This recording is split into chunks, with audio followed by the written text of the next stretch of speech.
મારી ભૂલો ના ભૂલનારા,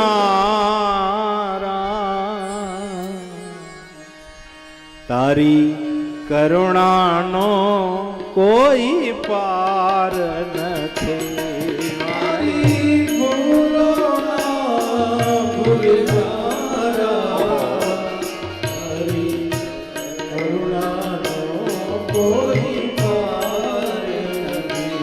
ઓ કરુણાના કરનારા, તારી કરુણાનો કોઈ પાર નથી.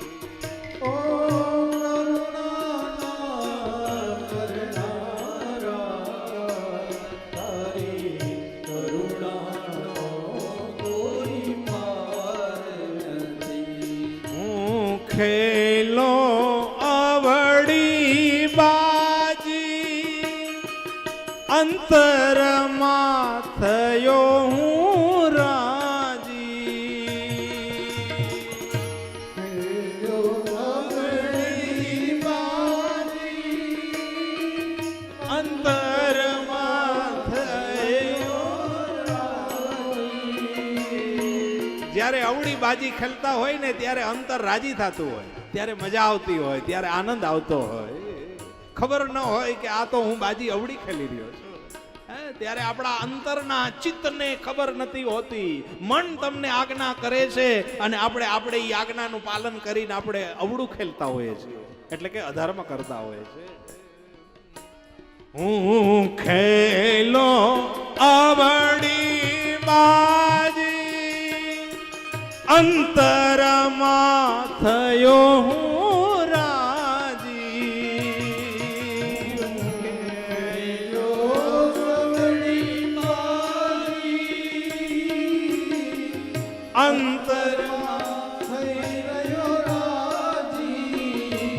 મારી આવડી સવડી કરનારા, તારી કરુણાનો કોઈ પાર નથી.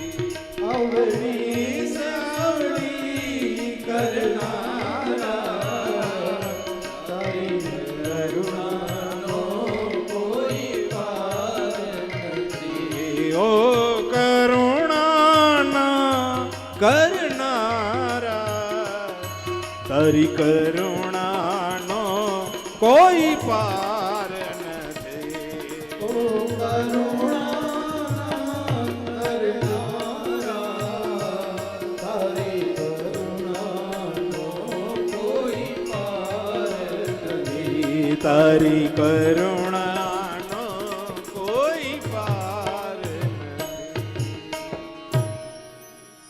જિંદગીમાં એક વખત પ્રાયશ્ચિત કરી લ્યો, એમાંથી મુક્ત થવાય, પણ પ્રાયશ્ચિત કર્યા પછી ન થાય એની કાળજી રાખ. અજામિલ ની કથા બતાવી એના માટે. એક અજામિલ નામના બ્રાહ્મણ, અને એ અજામિલ ને એક પુત્ર હતો. એનું નામ એને નારાયણ રાખ્યું.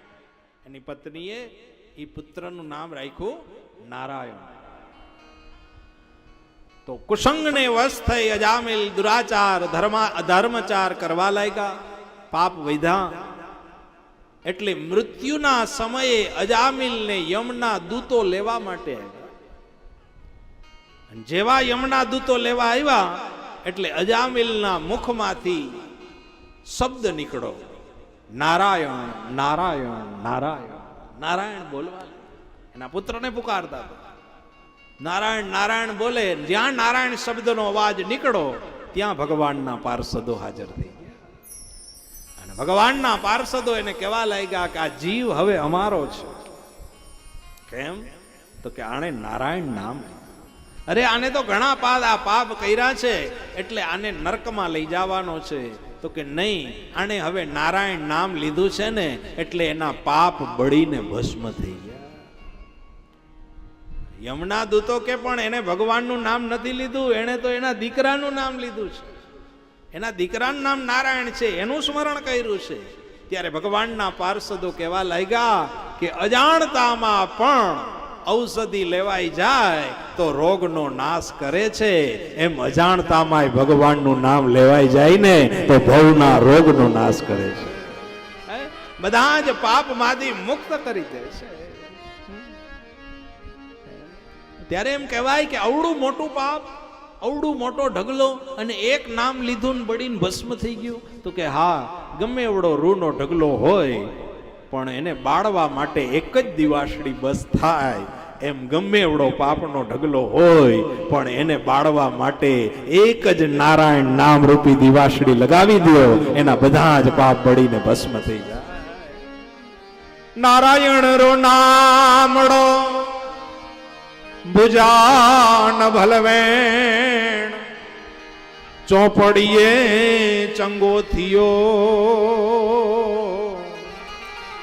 રે રે તો જેહડો તેહડો ખે.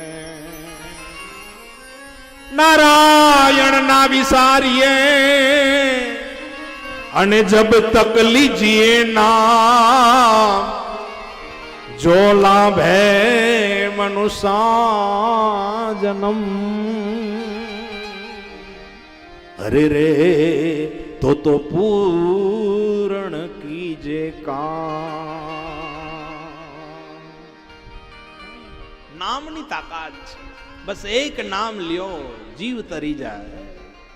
સતત નામ સુમિરન લેતું રહેવું, નામમાં બહુ શક્તિ છે. યશ્ય પાપમ પ્રણાશનો યથા નામમ સંકીર્તનો. એટલે વારંવાર કીર્તન કરવાનું કે વારંવાર નામ લેવાનું કે છે, સ્મરણ કરવાનું છે. આપણા અષ્ટ સખાઓ કીર્તન ગાઈ અને ભગવાનની ભક્તિ પ્રાપ્ત કરી લીધી. અષ્ટ સખાઓએ એક એક વાણીમાં એવી તાકાત મૂકી છે કે એ વાણીનું સ્મરણ કરે ને ત્યાં તો જીવ તરી જાય. આવી તાકાત એક એક કીર્તનમાં મૂકેલી છે.